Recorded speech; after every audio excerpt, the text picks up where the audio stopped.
This is listed dead, latest in the Bunch Courtney Investigations, World War II crime dramas. I'm going to be reading from chapter 1 as Detective William Wright and Bunch Courtney argue over a corpse.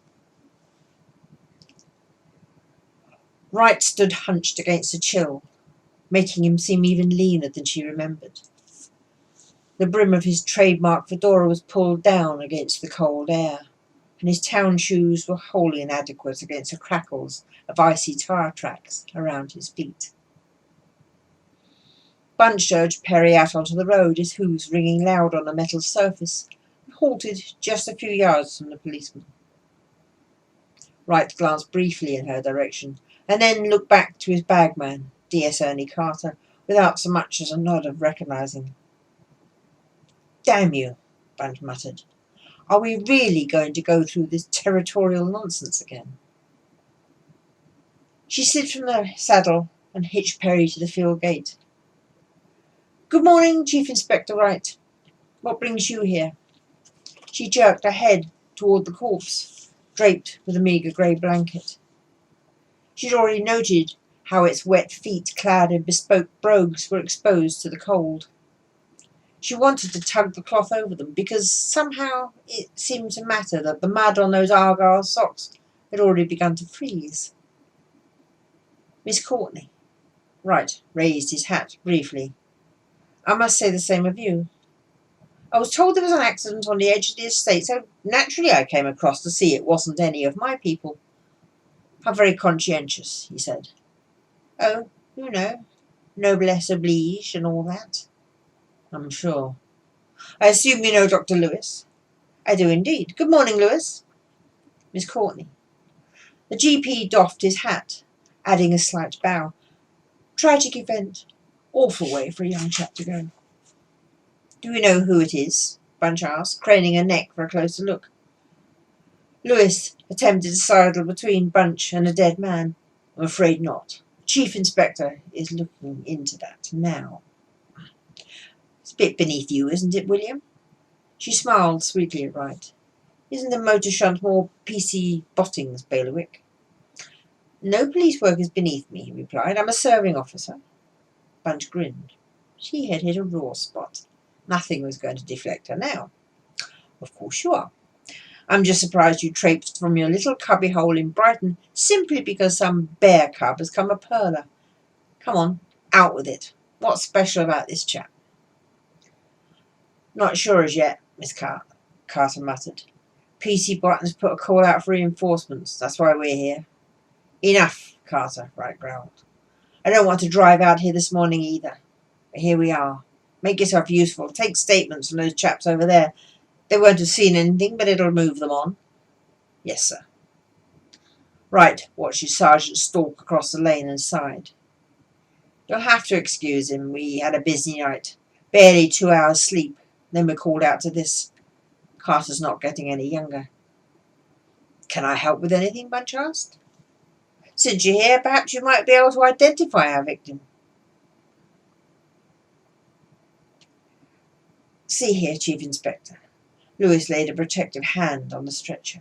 "Expecting a young lady to identify corpses by the roadside, simply not done." "Ah, come now, Lewis. I'm not some shrinking violet. You should know that." Bunch treated him with a saccharine smile. "Not a fit place for a young lady. Let the police do their work." "Oh, I shall. Once I've assisted the police inspector since he asked so politely."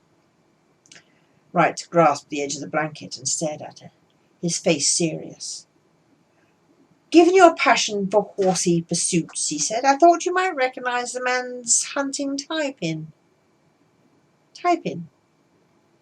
Bunch had a suspicion Wright was trying to put her off, but this felt like an olive branch, and mention of a hunt was only ever going to pique her interest. "If this poor chap rode out with some local pack, I'm sure I'd know him," she said, "at least in passing."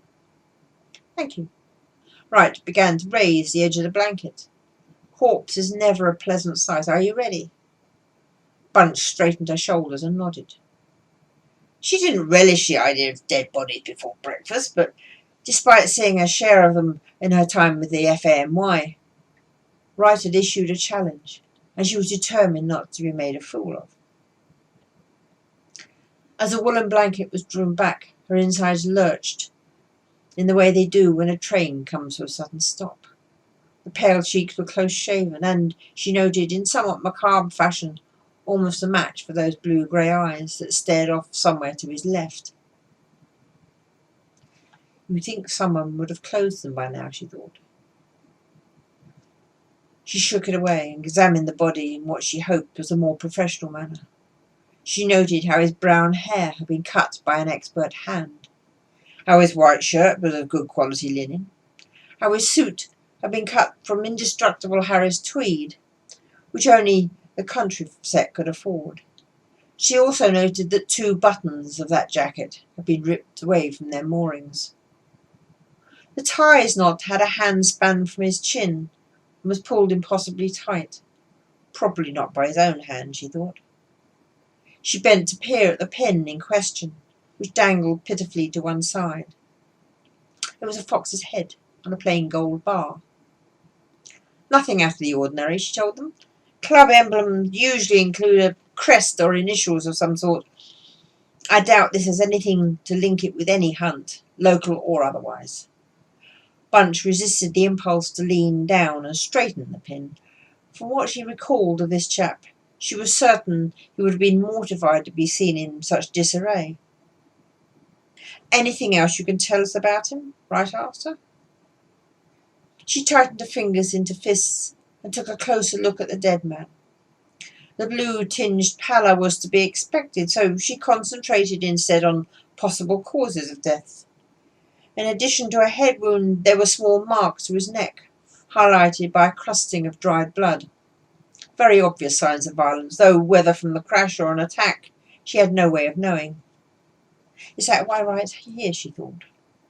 Not just for a road crash, fatal or otherwise. She shuddered as the image of Johnny Frampton's mutilated corpse crowded her memory. It was almost a year ago now, but so still fresh in her heart. Bunch took a slow breath through her mouth, trying to ignore the odours of voided bladder and gut, and leaned in once again. She pressed a tentative finger against the flesh and felt a resistance that was not down to muscle. Rigel, she thought.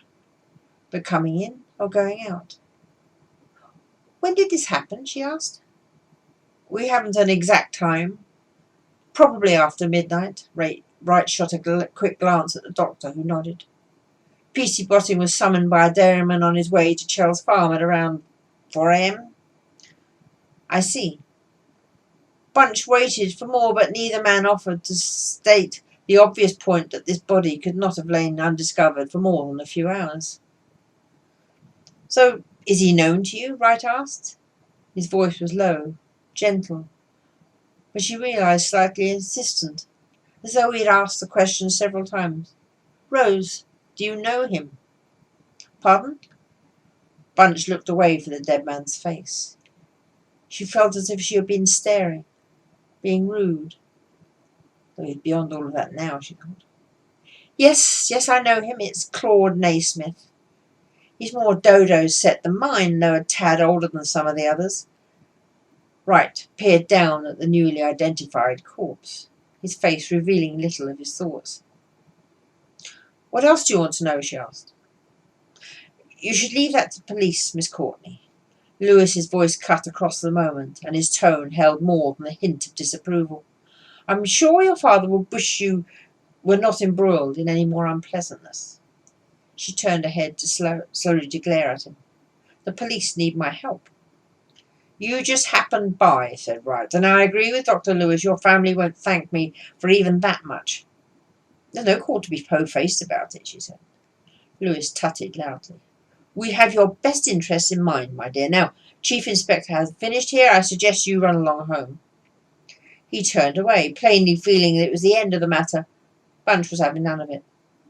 She wasn't his child patient now, who could be dismissed. "You may go, Lewis," she drawled. "Be good enough to call at the Dower House later today. My grandmother wishes to see you." Lewis glowered, moustache bristling, and for a moment Bunch thought he might have a coronary on the spot.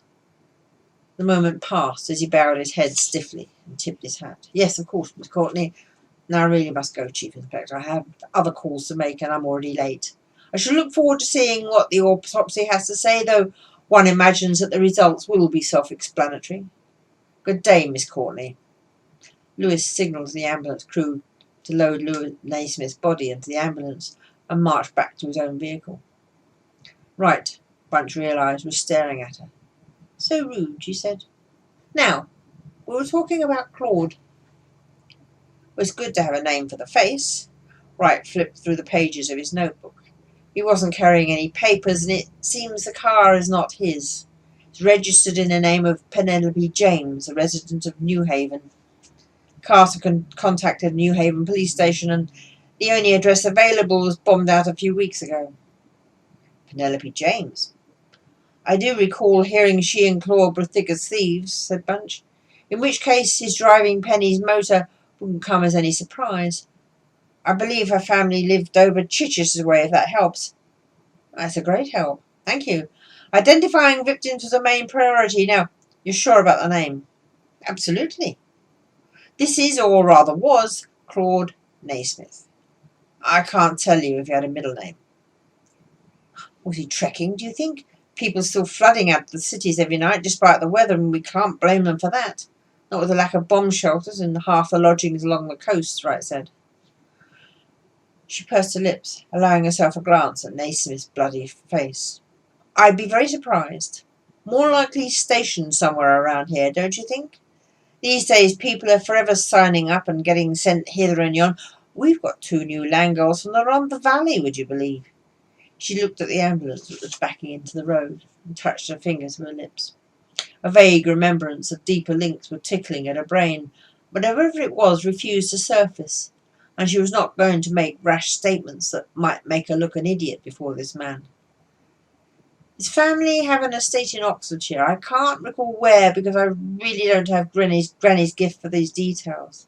I swear she has the whole of Debrett's committed to memory," she said.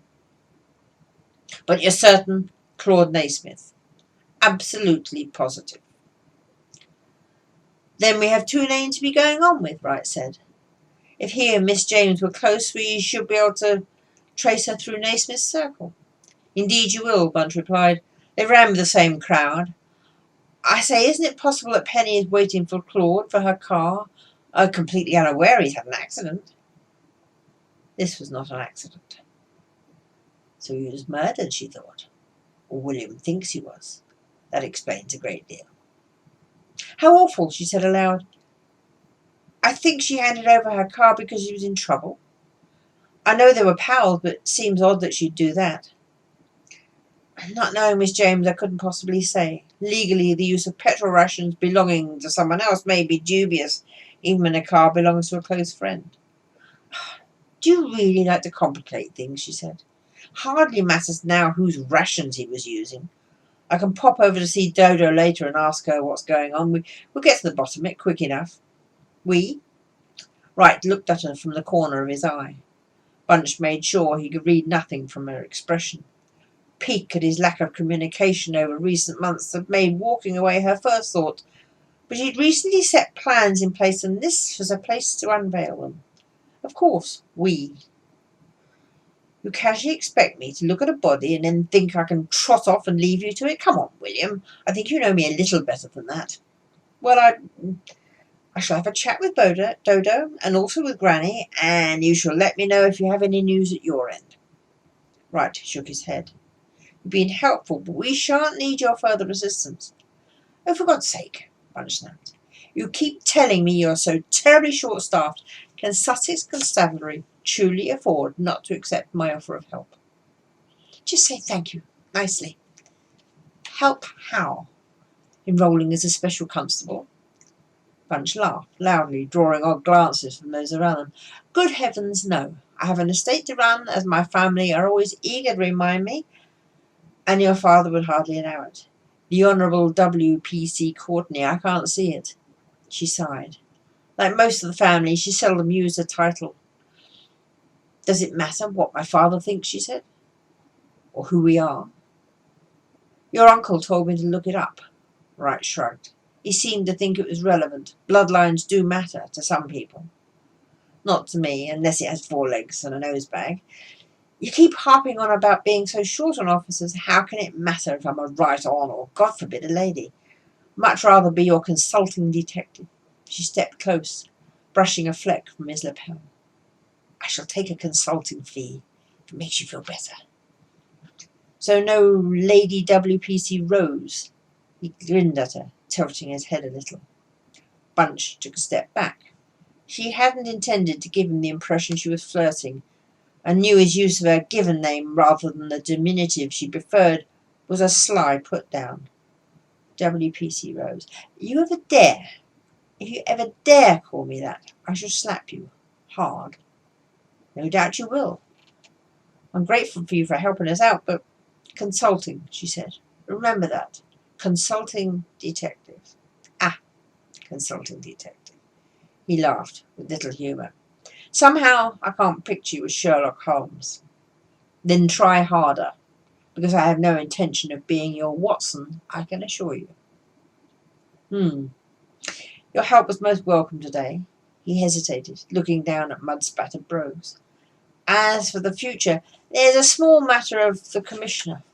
I can't believe he's going to agree to this.